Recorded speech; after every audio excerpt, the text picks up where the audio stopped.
Bună ziua și bine v-am găsit la o nouă ediție a emisiunii Academica.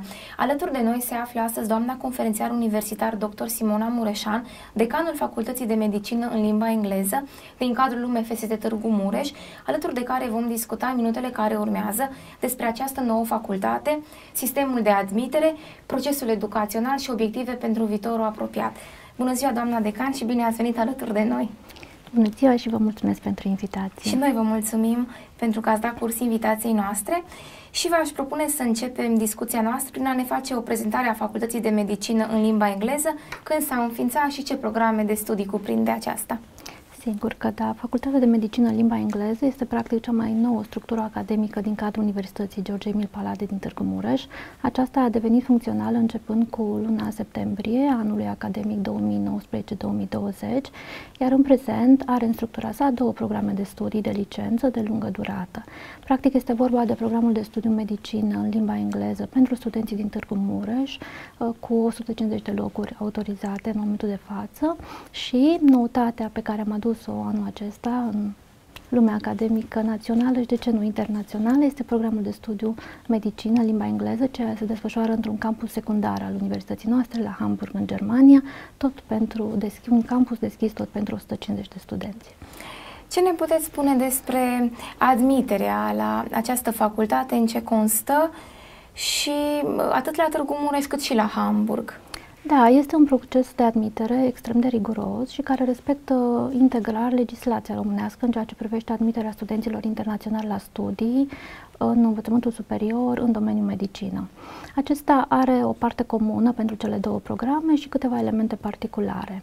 Partea comună este aprecierea dosarului personal al fiecărui aplicant, dosar personal care conține, pe lângă actele de studii, cu note, cu medii, care să ne permită ulterior o clasificare, multe dovezi ale activităților extracurriculare, activități de voluntariat din domeniul medical sau alte realizări personale pe care aplicantul respectiv le-a acumulat în activitatea sa școlară, gimnazială, liceală. Pe baza acestora, pentru programul de studiu medicină, se completează o grilă, se acumulează un punctaj și se poate face o clasificare. Această parte este comună atât pentru studenții din Hamburg cât și pentru cei din Târgu Mureș. Pentru programul din Târgu Mureș, partea a doua este testarea abilităților lingvistice. Aceasta se desfășoară de către o echipă foarte antrenată de cadre didactice din universitatea noastră, cu experiență de peste 10 ani, putem spune, și care este de fapt un interviu ce se desfășoară online, astfel încât evităm o deplasare a acestor aplicanți în Târgu Mureș. În Hamburg, partea aceasta este oarecum mai specială și anume am integrat în procesul de admitere un test special, un test standardizat care se practică de mult în universitățile din țările vorbitoare de limbă germană. Este un test mix care testează aplicanților noștri cunoștințe generale de biologie, de fizică, de chimie, cunoștințe generale, dar și abilitățile lingvistice. Acest test se poate desfășura în mai multe locații din Germania, respectiv Austria. Candidații noștri participă și lunar rezultatele lor ne sunt comunicate, iar comisia de admitere constituită în cadrul facultății noastre analizează aceste rezultate, le cumulează cu dosarul personal și realizăm clasificarea studenților și în final decizia de admis, respins. Da.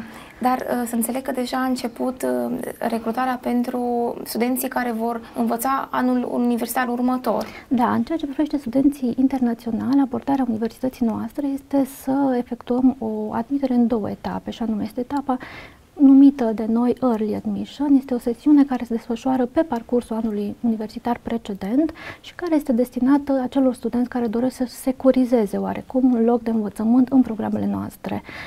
Acest proces de admitere se va deschide în luna martie pentru aplicanții din Târgu Mureș. Pentru Hamburg acest proces este deja în derulare. Și etapa finală este etapa din luna septembrie, dedicată în special absolvenților din anul în curs, în cazul nostru 2020, care doresc să devină imediat studenții facultății noastre. Că ați menționat despre acest proces de early admission, știm că cel puțin în România este cam unic la nivelul universităților tradiționale de medicină. Da, am fost inițiatorii acestui demers, s-a dovedit a fi unul eficient și probabil că va fi preluat și în alte instituții. În alte instituții. Pentru că am vorbit și despre Hamburg și a început acolo activitatea, v-aș întreba cum se desfășoară procesul educațional și ce feedback primiți din partea studenților, dar și din partea cadrelor didactice. Da. Programul de studiu și întreg proiectul Hamburg, putem spune că este o provocare pentru noi ca și cadre didactice, pentru studenți și practic, pentru lumea academică națională, care a încercat să facă un proiect modern, dar totodată inovator și care să schimbe oarecum sistemul educațional medical. La o primă vedere, dacă am comparat cele două curriculum, între curriculul din Târgu Mureș și curriculum din Hamburg, ele sunt asemănătoare, studenții noștri vor primi diplome deținând aceleași competențe și abilități în final.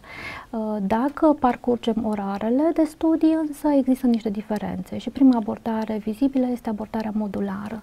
Practic, în Hamburg, activitatea didactică se desfășoară pe parcursul a 2 semestre, conform standardelor, dar fiecare semestru conține 2 module.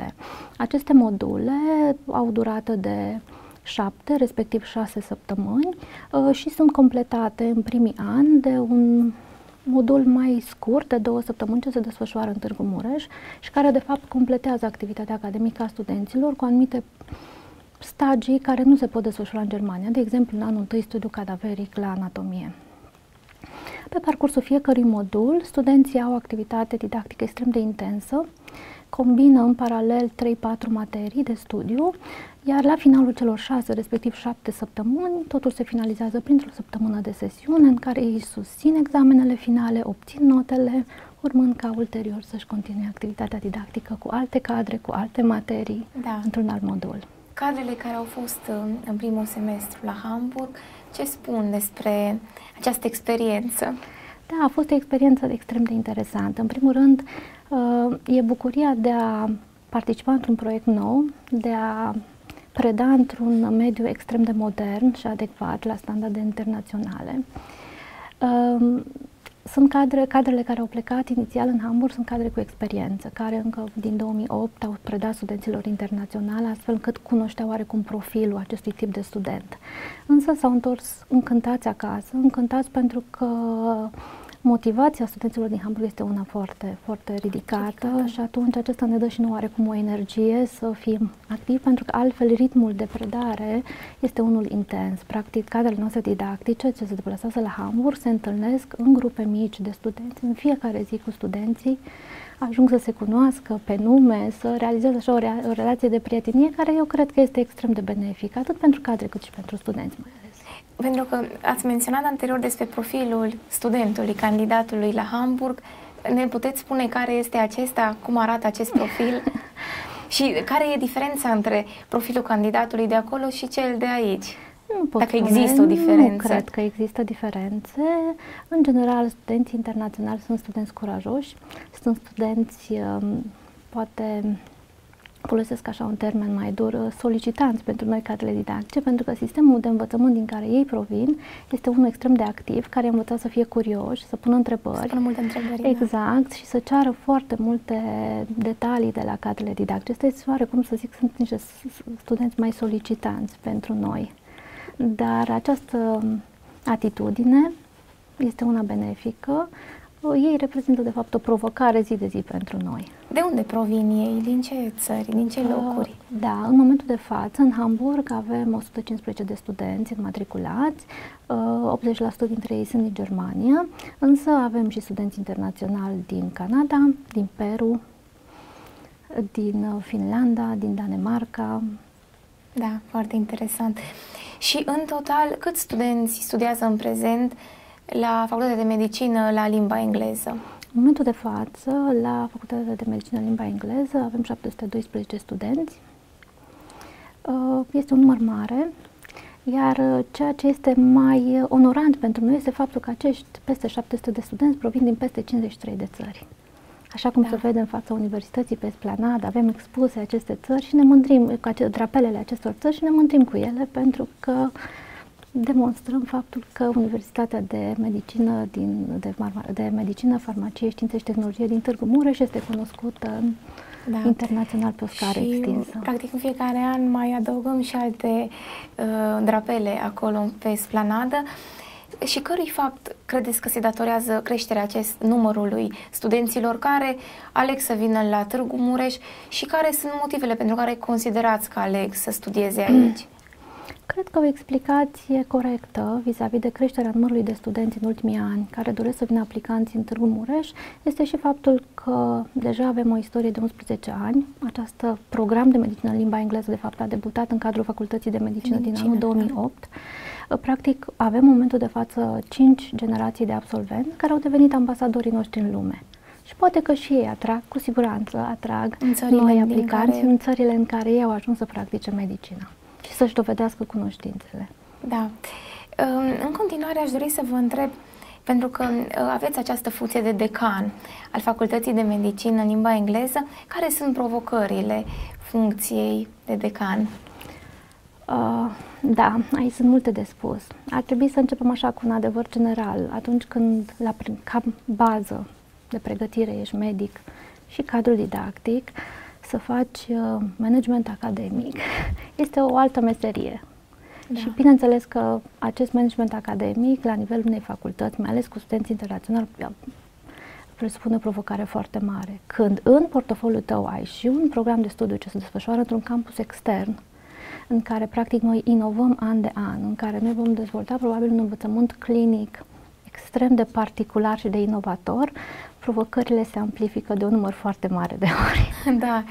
Cum reușiți să vă împărțiți așa între două țări?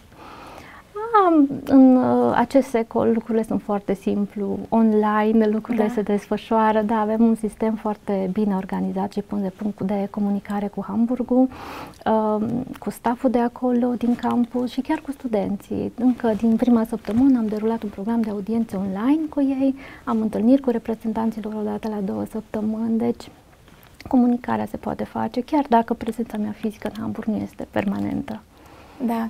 Și urmează în perioada următoare să plece la Hamburg alte cadre didactice de la UMFST Târgu Mureș care vor preda acolo în februarie sau când? Da, în momentul de față, practic vineri, tocmai s-a terminat cel de-al doilea modul ca activitate de predare și de mâine, de luni, începem a doua sesiune. După o săptămână bine meritată de vacanță, studenții vor începe, începând cu 10 februarie, activitatea modulului 3, care va dura 6 săptămâni, urmează iar o săptămână de sesiune, după care se reîntorc la școală în modulul 4. Da. Și în septembrie îi așteptăm aici în Târgu Mureș să ne cunoască campusul, să ne cunoască pe noi ca și cadre, pentru câteva activități practice la disciplina de anatomie. Asta și voiam să vă întreb, pentru că ați vorbit la începutul emisiunii, practic ei vor veni în septembrie la Târgu Mureș. Da. Și vor avea aici activitățile specifice. Da, studiul cadaveric nu este permis în campusul din din Hamburg, da? Și atunci noi dorim să le oferim această experiență. În momentul de față, anatomia presupune acolo un învățământ foarte modern, bazat pe un sistem de predare, o masă 3D, care le oferă o anatomie virtuală. Vor veni în Târgu Mureș și vor aborda stilul clasic de predare al anatomiei, astfel încât, practic, în final, ei vor avea o imagine extrem de complexă în acest domeniu. Și vor avea ocazia să se cunoască și cu studenții de aici. Sigur că da, sigur că da. Care, până la urmă, sunt colegii lor. Absolut. Da. Aș vrea să revenim puțin la admiterea de la Târgu Mureș și să ne vorbiți puțin pe larg despre calendarul admiterii. Practic, în martie începe procedura de early admission. Ce urmează mai departe pentru acești candidați? Da, începând cu luna martie se va deschide platforma pentru aplicanți, astfel încât ei pot trimite online toate documentele. Acestea sunt analizate de comisiile de admitere, se fixează datele de interviuri pentru testarea abilităților lingvistice, iar rezultatele vor fi publice începând cu luna aprilie. Etapa următoare se va derula în luna iulie-august în ceea ce privește depunerea de noi documente, astfel încât în septembrie să putem definitiva procesul de admitere prin desfășurarea interviurilor și efectuarea, bineînțeles, clasamentului final. Am înțeles. Doamna decan, ce obiective vă propuneți pentru acest an universitar?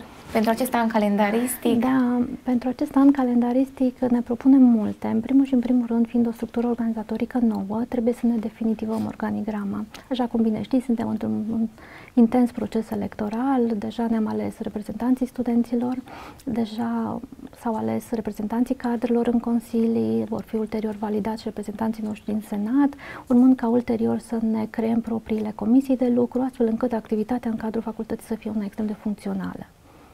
Asta ar fi unul dintre obiective. Da.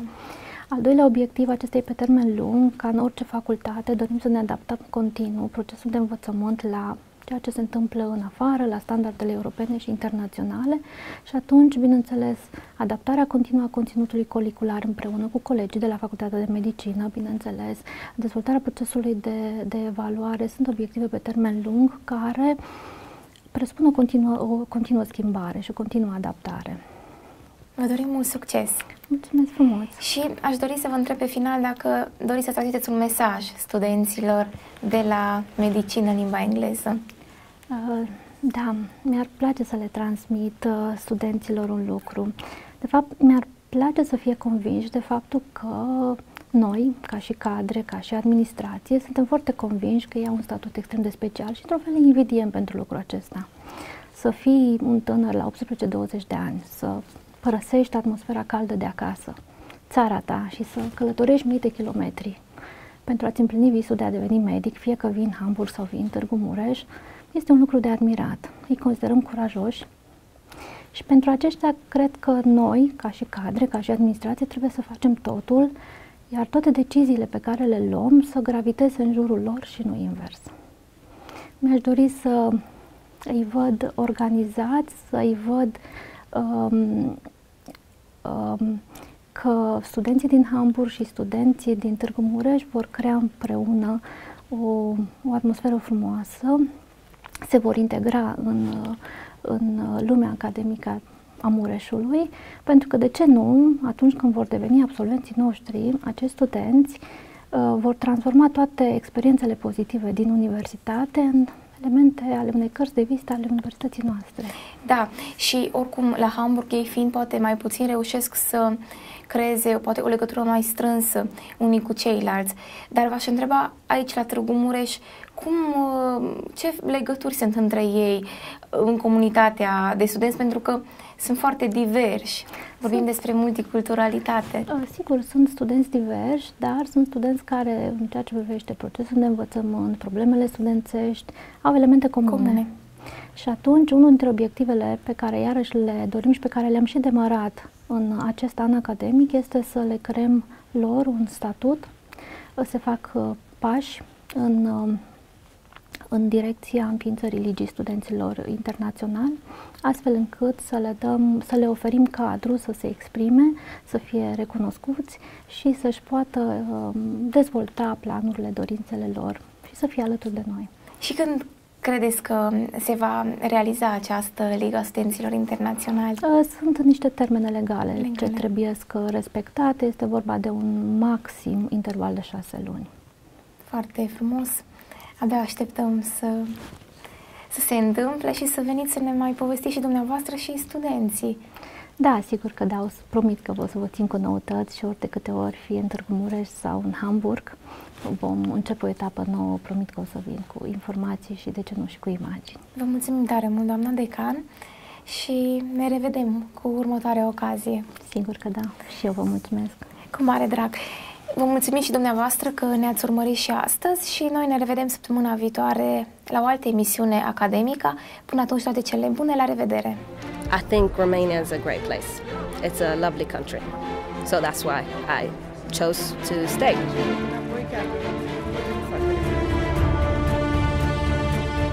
And yes, it's been really amazing experience, a tremendous experience. We'll do it again.